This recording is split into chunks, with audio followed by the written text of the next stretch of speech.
माह रमजान आने को है। मुसलमान बड़े खुशो खुर्रम हैं कि रब की नेमत उज़्मा करार दिया जाने वाला महीना आन पहुंचा है। हर शख्स अपने तौर पर इसके लिए तैयारी किए बैठा है। कहने को ये माह रब की कुर्बत का जरिया, गरीब की दाद रसी का जरिया, नेकियों का महीना, रहमतों का खजीना और बहुत से उन्वानात में से हम इसे मौसूम करते हैं। लेकिन एक लम्हे के लिए भी सोचा जाए तो क्या हम ये सारे काम अपनी जात में करते हैं? क्या हम खुदा की मंशा के लिए कुछ करते हैं या फिर 12 महीने खाने के लिए सामान जमा करने के लिए जुट जाते हैं? बड़े बूढ़ों को कहते सुना है कि हम तो पूरे मोहल्ले वाले इकट्ठे होकर इफ्तार और सहर का एहतमाम करते थे। इसके अलावा अपने इर्द गिर्द में बसने वाले लोगों, खास कर सफेद पोश लोगों की मदद अंधेरे ही कर दिया करते थे कि कहीं उनकी जात को ठेस ना पहुंचे, उनका वकार मजरू ना हो, कहीं वो अपने आप को हकीर ना समझें। लेकिन आज तो गंगा उल्टी बह निकली है। 1 किलो आटा 4 तस्वीर के बिना शायद किसी के पेट की आग बुझाता नामुनासिब सा लगता है, क्योंकि हमें तो फेसबुक, इंस्टा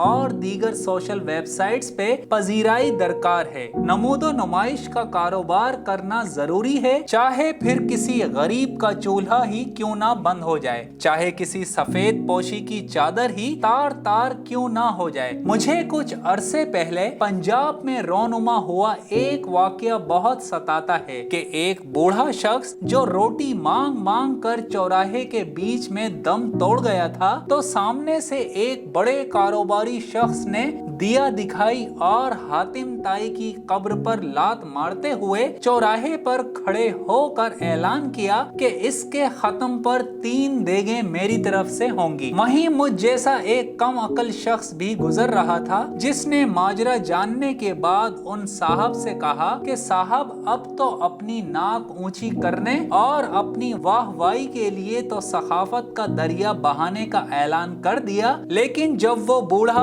अपनी इज्जत को दफनाए आपकी दहलीज पर एक रोटी का सवाल ही था, तब तो जनाब की सखावत ने 7 पर्दों में पनाह ले ली थी। क्या ये सखावत उस वक्त नहीं हो सकती थी? उस वक्त अगर इसे 10 रुपए की रोटी दी जाती तो शायद आज वो सिसक सिसक कर यूं भरे बाजार के चौराहे पर दम ना तोड़ता, यूं भरे बाजार तमाशा ना बनता। अब जो नाश को लिए तमाशबीनी का बाजार गर्म है, ये ना होता तो उन साहब के पास कहने को कुछ ना था। यहाँ रुक कर सोचने की जरूरत है, माह सयाम का इस्तेमाल हम कैसे कर रहे हैं। फिर एक और जानिब हम चलें तो एक शेख साहब की मुझे याद आ गई, जिन पर अल्लाह ताला का करम हुआ और उनको अपने पाक दर की हाजिरी के लिए बुला लिया। साहब हाथ में तस्बीह उठाए, सर पे टोपी लगाए, कुर्ता पाजामा ज़ेबे तन किए, आजिजाना तकब्बुर में अपनी फ्रॉड की दुकान, मेरा मतलब फ्रूट की दुकान की जानिब आए। वहाँ बैठे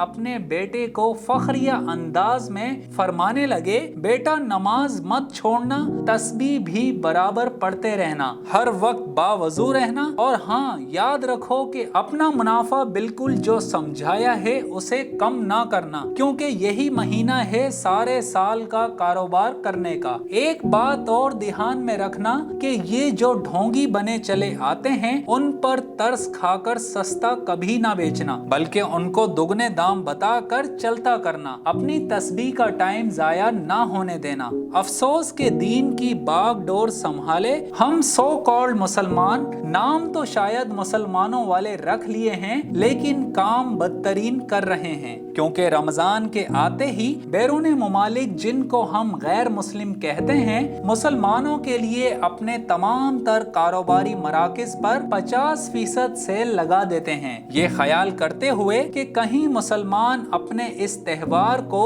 महंगाई के बाइस सही तौर पर अदा ना कर पाएं, तो उनकी चाराजोई हम अपने मुनाफे में कमी के बाइस कर लें। जबकि मुस्लिम मुमालिक, खास कर पाकिस्तान में, इसी माह को कारोबारी और हर लिहाज से फायदा बख्श बनाने की दौड़ लग जाती है। फिर हम ख्याल करते हैं कि हम पर ये अजाब क्यों आते हैं, ये जालिम हुक्मरान کیوں مسلط ہوتے ہیں؟ یہ وبا ہمارا پیچھا کیوں نہیں چھوڑتی؟ ہم کس طرف جا رہے ہیں؟ حقوق اللہ پہ زور اور حقوق العباد سے چشم پوشی اور پھر بھی خود کو جنت کا حقدار سمجھنا، کم از کم میری ناقص عقل کے پیرائے میں یہ لاجک نہیں سما رہی۔ کون غلط ہے کون صحیح، اس کا فیصلہ کر پانا کافی کٹھن لگ رہا ہے۔ شاید ہم شیطان سے ہاتھ ملا بیٹھے ہیں، ہاتھوں میں تسبیح، منہ میں رام رام کے قصیدے تو ہم الپتے ہیں۔ خدا کرے یہ قوم سنبھل جائے ورنہ قیامت زیادہ دور نہیں۔ زاہد مرزا، DNN نیوز، کراچی۔